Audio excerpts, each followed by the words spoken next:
Apa khabar semua? Bismillahirrahmanirrahim. Assalamualaikum warahmatullahi wabarakatuh dan salam keluarga Malaysia. Baiklah, sebelum kita meneruskan pembelajaran kita kali ini, saya harapkan adik-adik dan juga rakan-rakan guru sekalian sentiasa berada dalam keadaan sihat walafiat. Baiklah, jom kita belajar Bahasa Melayu tahun 6, Sekolah Jenis Kebangsaan. Kali ini kita akan belajar dalam tema yang ke-6, iaitu kebudayaan, kesenian dan estetika. Dan kita akan belajar dalam unit yang ke-16, iaitu warisan dan adat. Jadi, adik-adik dan juga rakan-rakan guru sekalian bolehlah merujuk buku teks Bahasa Melayu tahun 6, Sekolah Jenis Kebangsaan KSSR Semakan 2017 pada muka surat 110 dan 111. Baiklah. Standard kandungan yang kita akan belajar kali ini ialah 5.3, iaitu memahami dan membina ayat mengikut konteks.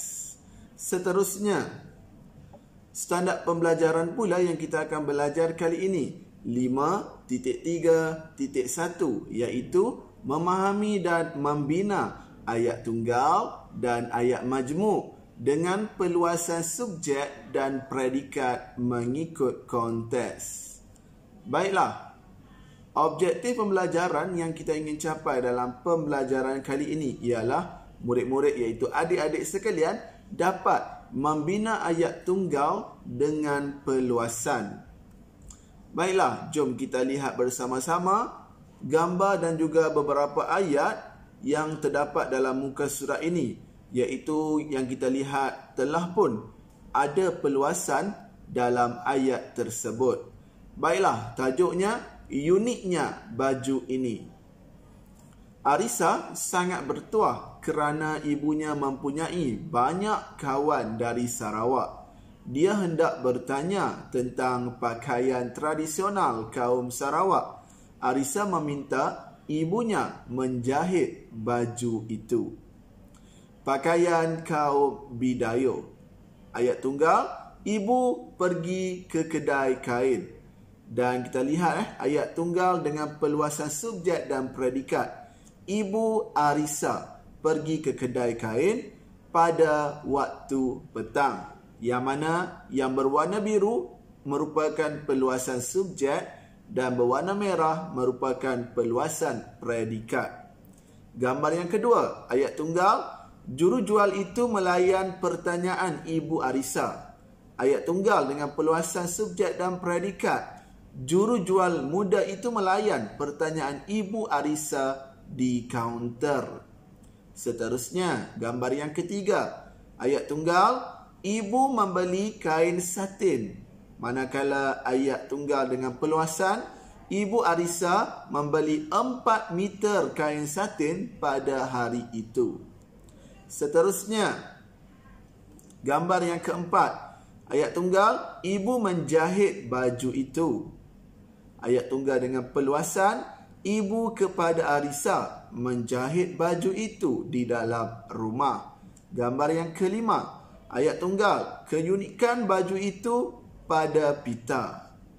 Ayat tunggal dengan peluasan pula, keunikan baju kaum Bidayuh itu adalah pada pita merah.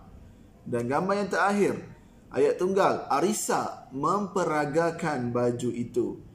Manakala ayat tunggal dengan peluasan, Arisa daripada SJKC Taman Budi sedang memperagakan baju itu semasa sambutan Hari Kebudayaan di sekolahnya.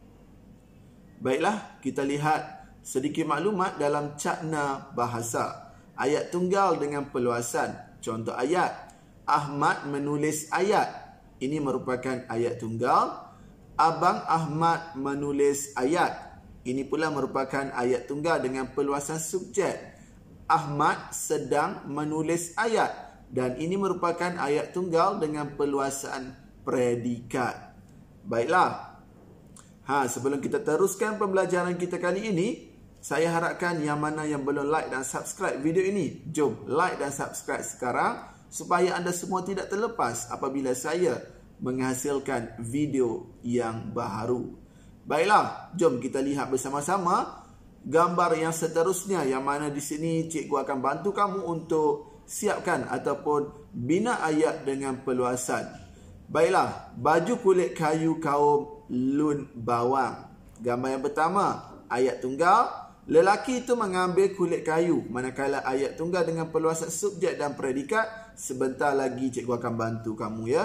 Baik, gambar yang kedua, ayat tunggal. Lelaki itu membawa kulit kayu pokok talun. Gambar yang ketiga, wanita itu menjahit kulit kayu. Seterusnya, gambar yang keempat, keunikan baju itu terletak pada corak kulit kayu. Gambar yang kelima, kanak-kanak itu memperagakan baju kulit kayu. Manakala gambar yang keenam, kanak-kanak itu menyimpan baju. Baiklah, jom. Ini merupakan ayat yang cikgu dah bina dengan perluasan. Jadi adik-adik juga bolehlah menggunakan sebagai panduan ataupun bolehlah mencuba untuk membina ayat sendiri dengan perkataan sendiri. Baik, ayat yang pertama. Lelaki muda itu mengambil kulit kayu di hutan pada waktu petang. Yang cikgu warnakan dengan warna putih merupakan perluasan.